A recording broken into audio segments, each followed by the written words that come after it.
श्री राधे राधे।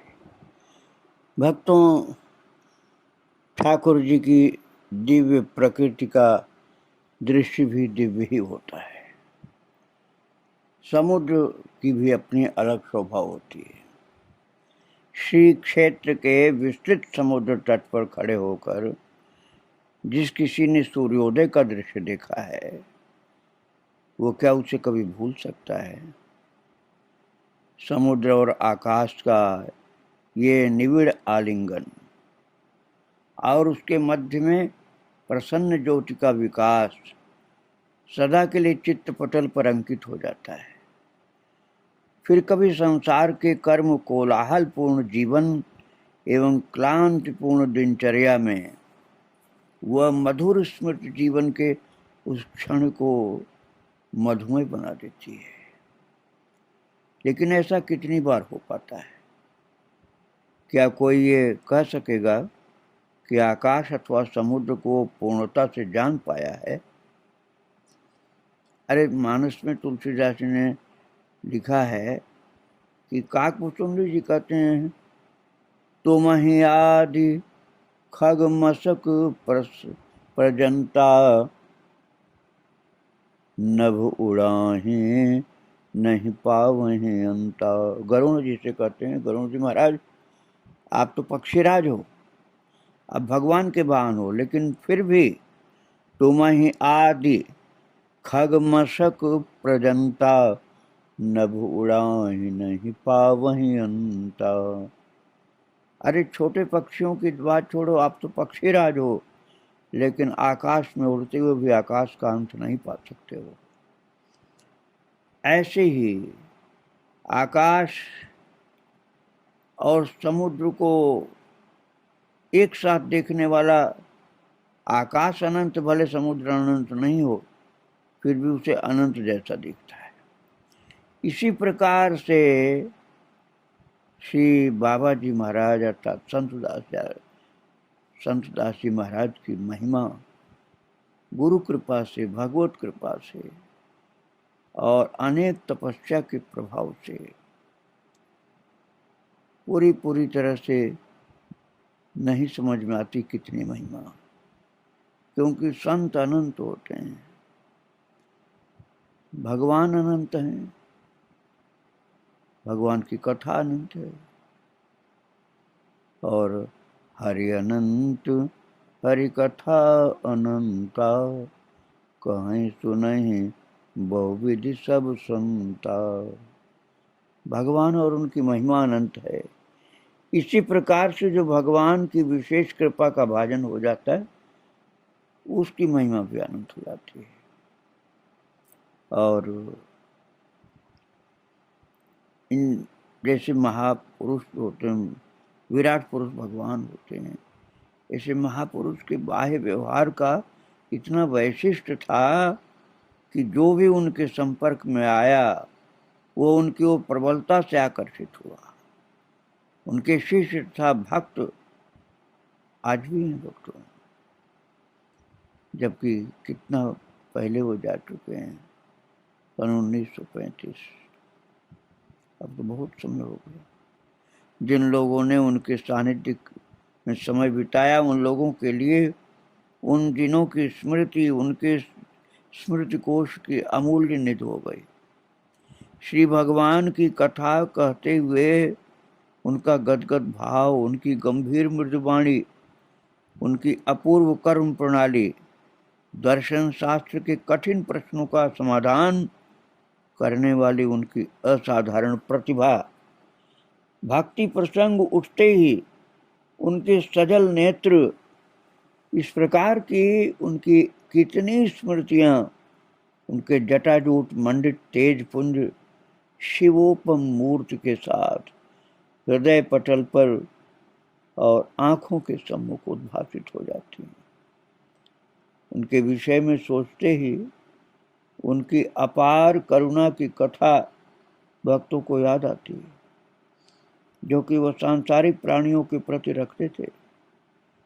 वो सन्यासी होकर भी लौकिक समाज में क्यों लौटे? संसार के समस्त बंधन काट कर चले गए थे, एवं गुरु कृपा से उन्होंने सब कुछ प्राप्त किया। उनका जो अभीष्ट था वो सिद्ध हुआ। श्री वृंदावन धाम उनका गुरु स्थान था और वृंदावन में ही गुरुद्वारे में वे सिद्ध मनोरथ हुए। श्री वृंदावन धाम में ही शेष जीवन बिताएंगे, यही सोचकर उन्होंने संसार छोड़ा था। उसी वृंदावन को छोड़कर शोक ताप जर्जरित जन समाज के बीच जाने की उन्हें कोई आवश्यकता नहीं थी, किंतु फिर भी वे आए जन समाज में। ऐसा लगता है कि जो महापुरुष कुछ दिन संसार में रहने के बाद संन्यास लेते हैं तथा जीवन मुक्त हो जाते हैं, उनके मन में सांसारिक प्राणियों के लिए दर्द रहता है। उन्हें भी अनुभव रहता है कि संसार का जीव कितना दुखी और दुर्बल है, और इसी कारण उन लोगों के प्रति असीम करुणा होती है।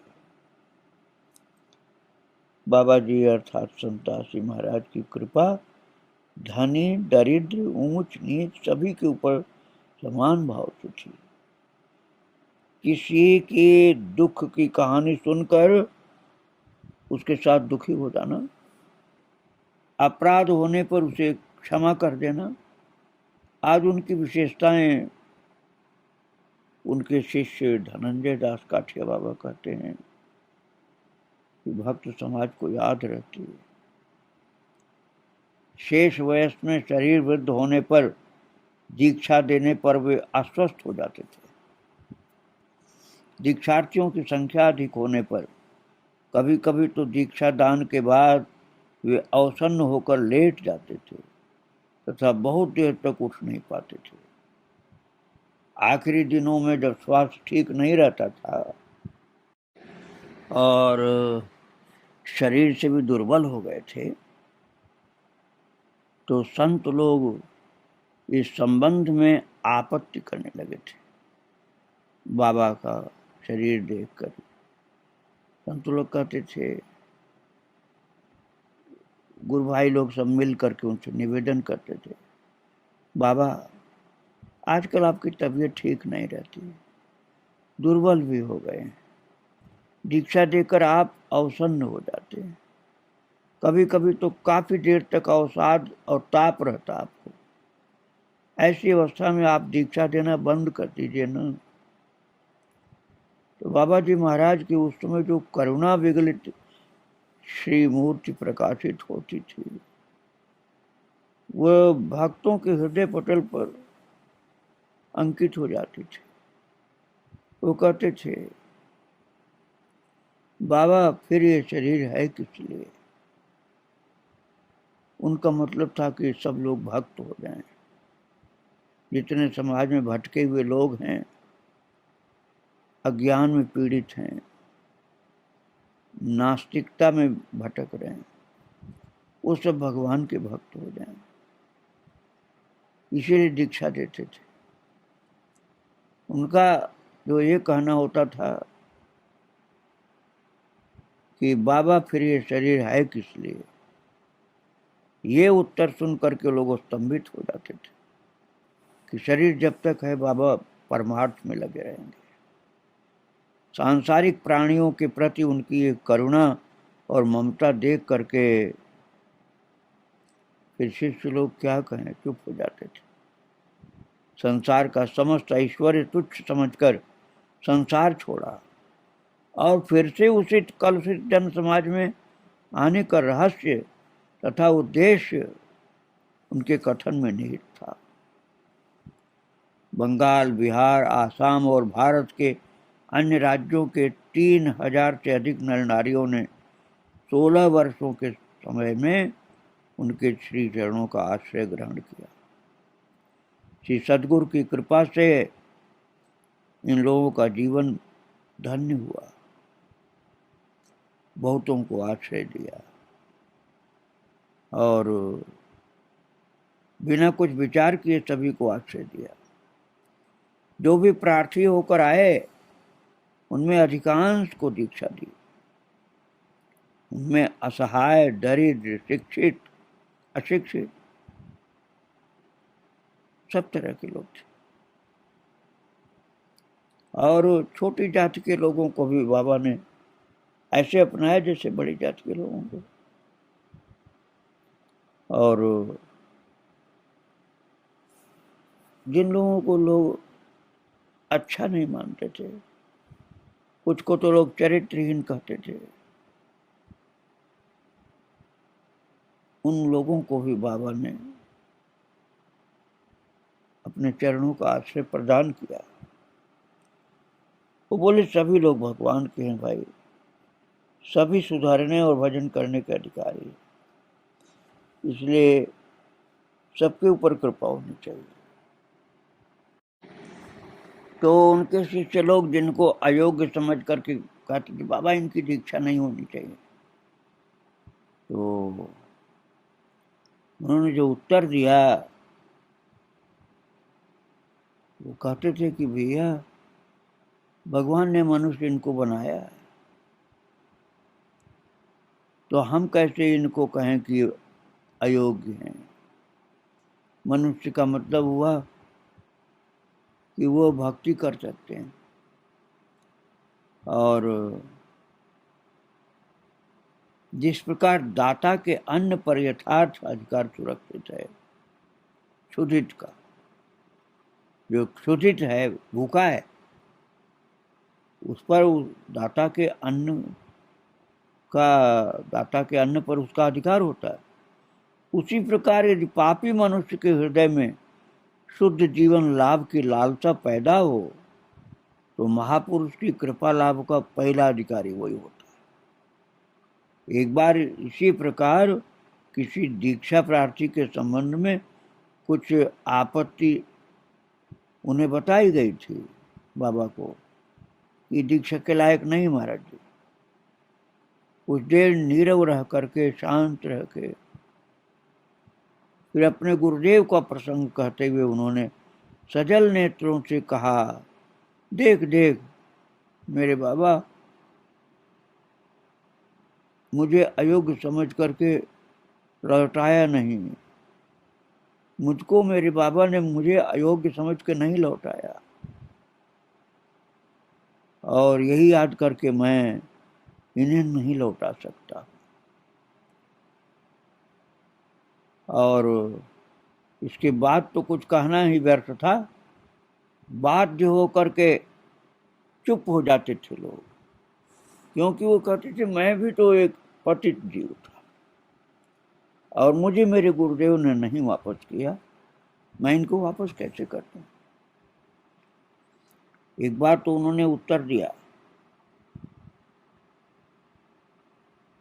हम लोग साधारणतः लोगों के दोष पहले देखते हैं, लेकिन उनका इस विषय में विपरीत स्वभाव था। वो पहले चरित्र और गुण देखते थे। बड़े बड़े गुणों की ओर हमारी भी दृष्टि जाती है, लेकिन कभी कभी ऐसा होता है कि बहुत से दोषों का ही प्राबल्य दिखता है, गुण खोजने पर नहीं मिलते।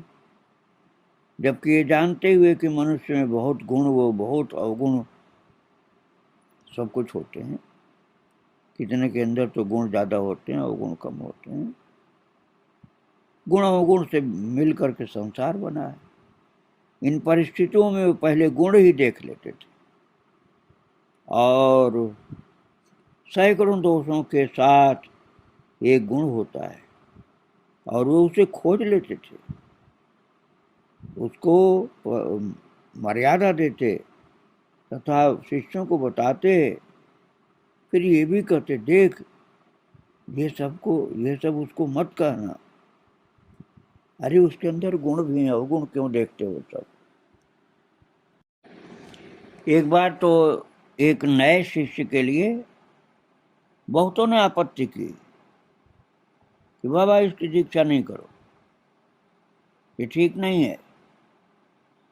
तब उन्होंने कहा देखो तुम सब लोग उसके जो दोष बता रहे हो वो सब ठीक हैं।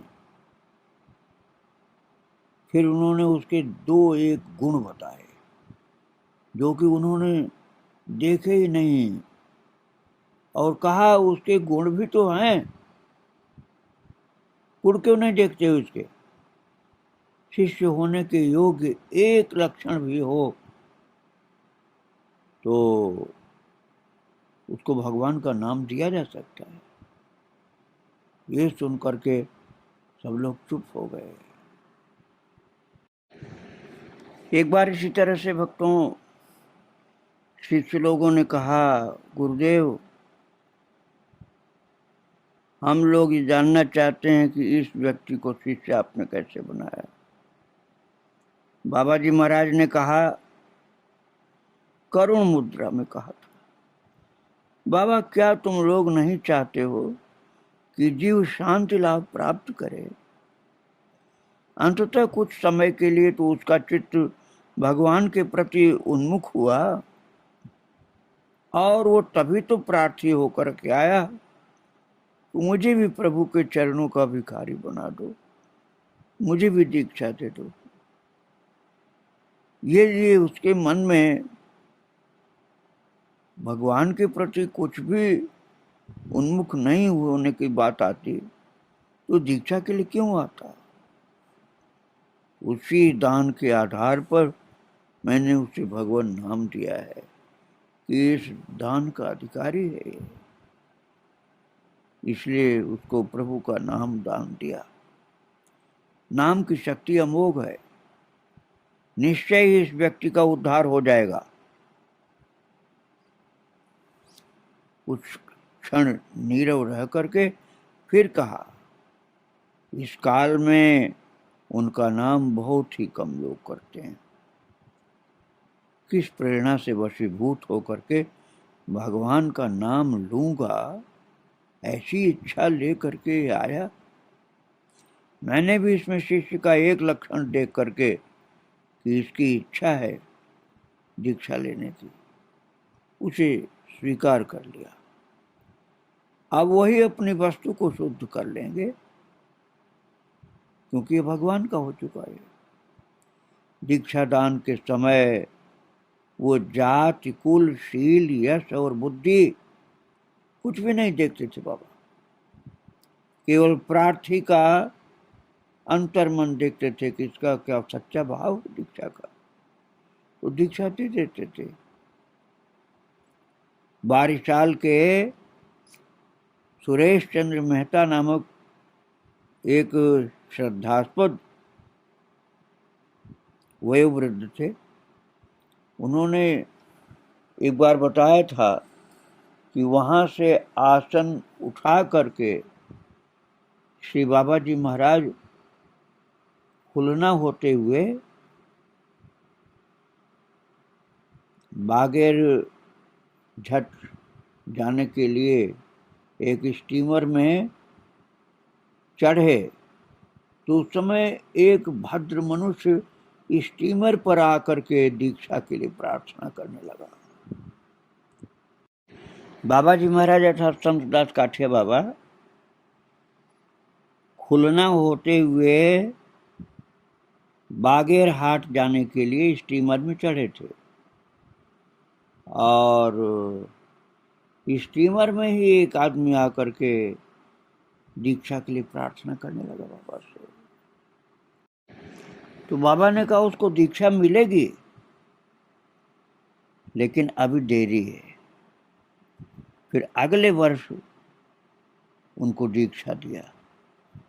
फिर कुछ दिन बाद उन्होंने बाबा जी को पत्र लिखा, नीच प्रवृत्ति क्यों होती महाराज? बाबा ने उन्हें वृंदावन में उत्तर दिया कि पूर्व जन्म संस्कार से ऐसा होता है, तथा ये भी लिखा तुम्हारी सारी अवस्था समझ करके मैंने दीक्षा दी है। बाबा जब दूसरी बार यहाँ आए तो गुरु भाई बहुत से उनके सम्मुख दुष्चरित्र वाली बात की, तो बाबा जी महाराज को बताने लगा और कहने लगा कि उसका ये स्वभाव उसका पीछा नहीं छोड़ रहा है। इसके विषय में सुनकर भी बाबा जी महाराज का कुछ भावांतर नहीं हुआ। उन्होंने कहा नाम करो, नाम करो, प्रभु का नाम करो, नाम जप करते रहो, सब ठीक हो जाएगा। अब इस गुरु भाई की अवस्था है कि उसे खींच कर भी बुरी तरफ नहीं ले जाया जा सकता। जो बुरी तरफ ही जुटा रहता था, लगा रहता था, अब उसकी अवस्था है कि बुरी तरफ उसे खींच कर भी कोई नहीं ले जा सकता। तो संत धनंजय दास काठिया बाबा कहते हैं कि ऐसा पता चला कि उसका चरित्र भी महान हो गया और वो सच्चा गुरु भक्त हो गया।